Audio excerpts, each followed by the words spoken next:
Hey, hello, I'm Peter Laws from the Flicks the Church Forgot. You may have noticed on my Twitter feed, if you're following me on there, that I recommended that we try to watch this week the Devonsville Terror by Uri Lommel. Is that how you pronounce his name? I hope so.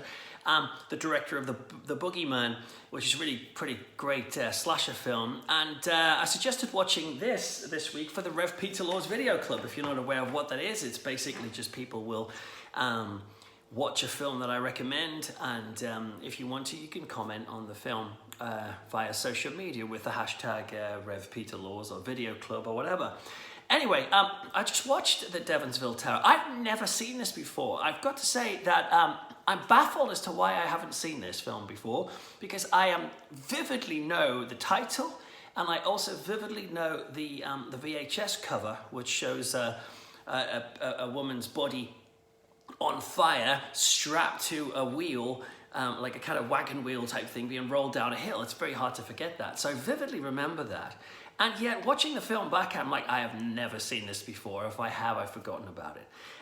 What I would say is, though, I really liked it. I thought it was a very interesting, cool vibe film. There was a lot of stuff going on in it. Now, I recognize that for some people watching the Devonsville Terror, they'll find it maybe a bit tedious. They may find that there's not enough going on. But for me, there was a lot, especially thematically in the film, that was really fascinating. I mean, to start with, not to go into too much depth with that yet, but to say that the film itself, it's basically about a small community. At the very beginning of the film, we see, you know, you've seen this in a lot of films before, a bunch of witches, 3 witches in fact, who are murdered, who are killed because of their witchery and accused of witchcraft, and the local townspeople and the town fathers are not happy about this, and so they kill these witches in some pretty inventive ways. I quite like that idea of strapping them to a wagon wheel. I've just not seen that before. And you get also the classic moment, you've seen these in horror films, where the witch finders are watching the witches die, but they're kind of licking their lips in excitement. This is quite nice. We're all perverts, kind of secretly enjoying it. You know, that image has been in a lot of horror films where witches are killed, and there's a hint of the repressed sexuality of the persecutors themselves. But anyway, you've seen that a lot in films. Fine. We fast forward 300 years later, when we're back in Devonsville. Here we go. It's Devonsville in the present. And when we return to the Devonsville now, we find a community that, yes, it looks modern. It's got cars and it's got phones and TVs and whatnot. It's early 1980s, I think 1983. So it's in the modern world for when the film was made, and yet there still remains a similar kind of insular attitude to this community. Into the community comes 3 independent women. One of them is a DJ. It's got a kind of Stevie Wayne from The Fog type vibe to it. One of them is like some sort of scientist, an environmental scientist who comes to do some research on water and contamination in the water. And then another one is the school teacher. And these 3 women, who are, you know, normal women from that age, come into this town, and the men in this town are so insular, so misogynistic, that they can't handle having independent women in their community. And so they instantly start to think, you know what, these women are not just women, they are the reincarnations of these evil witches from 300 years ago. And I thought this was a really cool idea, that you were living in the modern world, and yet people would be more likely to assume that independence in a woman is like demonic in origin, and therefore related to the witchcraft of the past. And yes, with the women, I suppose they do a couple of things that may rile these people. One of them in particular is the main character, which is played by Susanna Love. She's actually I think she's a cool actress. She was married to Uri Lommel, the director. So she was also in The Boogeyman, and I think she was in Prosy and some other thing. Anyway, she's in this. She's great in this. She's this school teacher, but she comes to this school and she's doing her best, trying to make a living from teaching young devils, she says as a joke, which obviously people take the wrong way perhaps. But when she's there, she's in the woods in Wisconsin where it's filmed, and she's chatting to her students, and she explains to the students that in ancient kind of Babylonian times, pre-Christianity times, God was seen as a female, she says. And it's only later with the development of Judaism that we start seeing God presented as a male.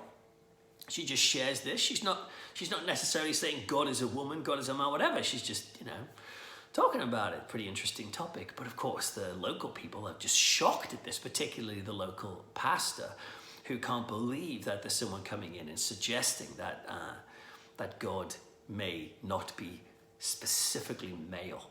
I think this is one of the reasons why the Devonsville Terror for me was a very timely film, despite it being made, almost 40 years ago, or 1983, or however long that is.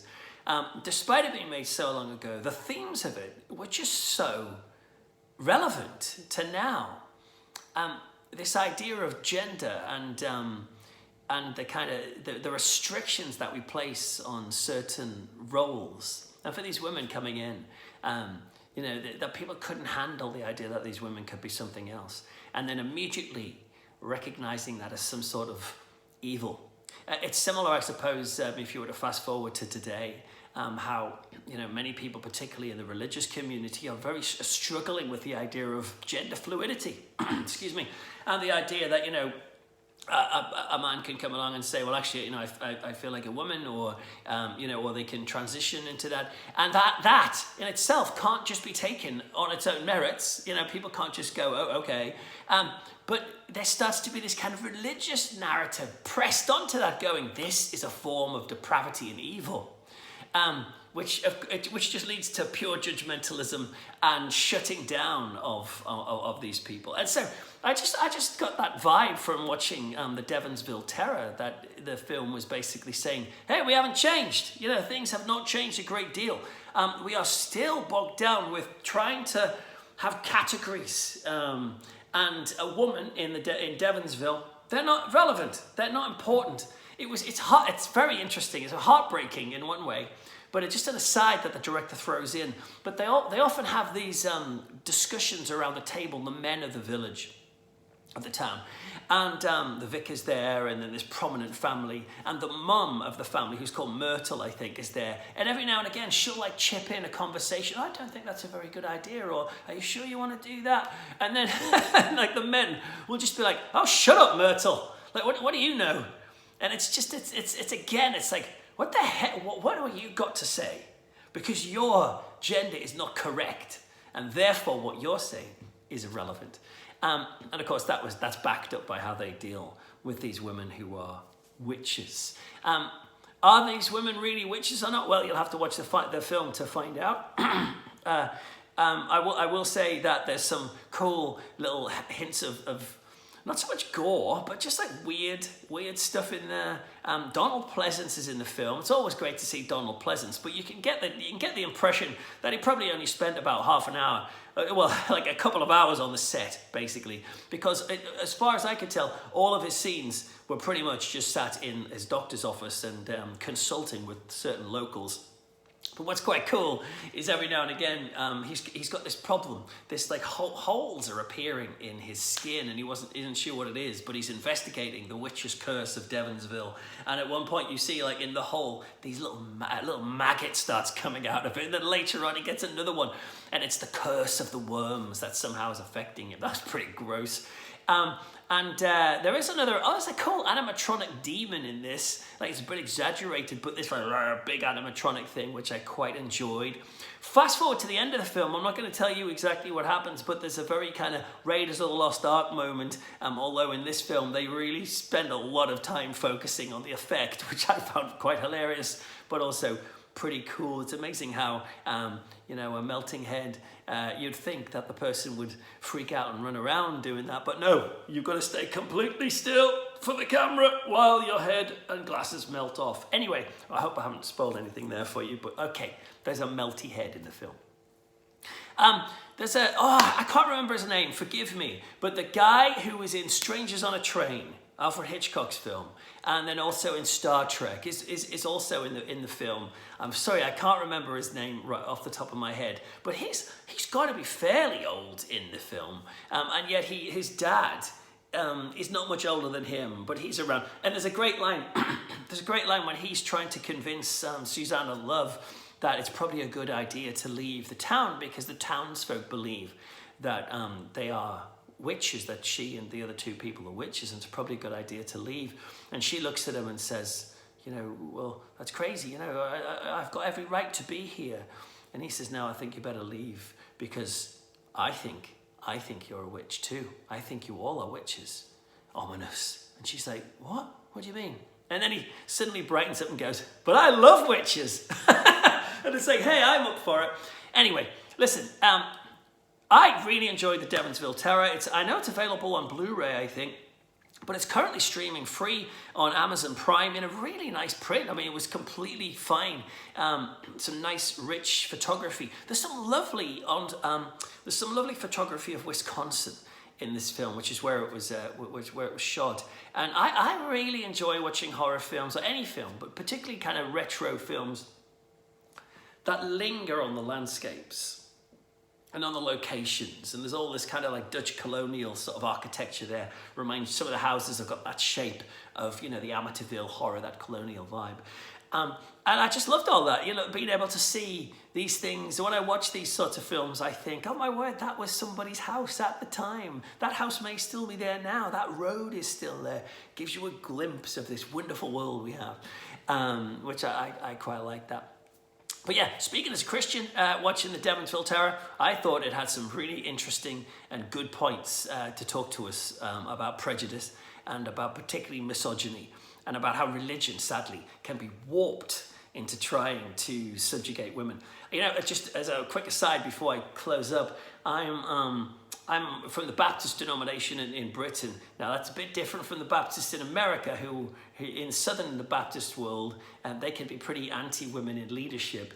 But just to say, in Britain, the Baptist Union of Britain have been ordaining women for 100 years, right? So in our denomination in the UK, we've been supporting women in leadership and ministry and whatever for a long time. However, there still remains levels of misogyny which are pretty depressing. I went to the Baptist Assembly recently, where we went into a room and sat with a bunch of different people who were talking on the subject of women in ministry. And on our chairs were little sheets of paper, and on these sheets of paper it explained actual comments that some women have heard when they have gone to their church leaders and said, you know, we'd like to become a minister, or we're feeling called to become a vicar or a pastor or whatever. And some of the comments were just horrifying, from the trivial and silly, but still offensive things like, oh, how are we supposed to concentrate on the Sunday sermon when your outfit is going to be so distracting, to just absolutely abhorrent. One woman was told, you only want to be a minister of a church because you had a miscarriage and you are seeking a baby replacement for the baby that you lost, and you think the local church will be something you can nurture. I mean, that is just shocking and wrong. And you know, sadly, it's getting better, but sadly in some sectors of the religious world, not just Christianity, let's face it, but lots of different religions, there is this kind of pushing down of women. The Devonsville Terror, I think, is a very great reminder of how ugly that looks. Bunch of, you know, repressed weirdos burning women at the stake to hang on to their sense of power. And then Devonsville turns up and says, you know what, these women have enough power of their own. Just watch. Melty face. So yeah, check it out. Devonsville Terror is on streaming right now. And yeah, we'll explore another video at some point soon. Don't forget to follow me on Twitter at RevPeterLaws. Go to Facebook, I'm Peter Laws on there. Instagram, RevPeterLaws, or my website, peterlaws.co.uk. Woohoo! And yeah, do check it out. But until next time, don't forget that, buy my books as well if you feel like it. They're all available in the old shops out there. And yeah, don't forget, don't be an idiot and categorize people unhelpfully. And also, don't forget the flicks the church forgot. Bye.